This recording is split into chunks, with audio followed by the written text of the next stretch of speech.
I think that's a total myth, yes. The generals, if you take Sir Ian Hamilton, General Hamilton was the Commander-in-Chief for the Mediterranean Expeditionary Force.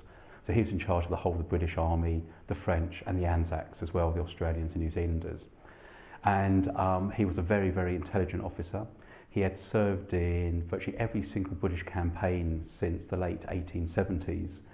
So everything from the First Boer War, the Northwest Frontier, the Second Boer War. Interesting as a character, he was recommended for the Victoria Cross very early on, but he was thought too young to be awarded it, and he would have other opportunities when he was older. Fortunately, later on in his career, he was almost recommended for it a second time, and this time he was too senior a rank. So it's one of these medals that actually eluded him throughout his career.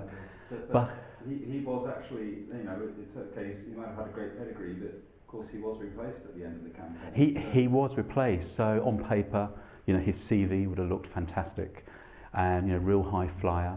Lots of generals are used to commanding divisions, corps, possibly armies, but Hamilton could command countries, even continents. He was at that high level. And even the Germans thought he was the best general in the whole of the world.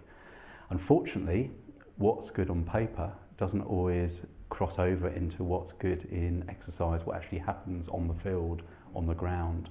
And he did, I think sort of all credit to him, he did become so involved in the Gallipoli campaign, almost blinkered, that he sort of lost sight of the bigger picture. He lost sight of the strategic objectives of the campaign, and he was so intense on capturing insignificant tactical objectives like a vineyard or a trench named H12.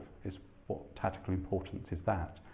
Tactical importance are hills and mountain ranges and rivers and the Dardanelles, of course.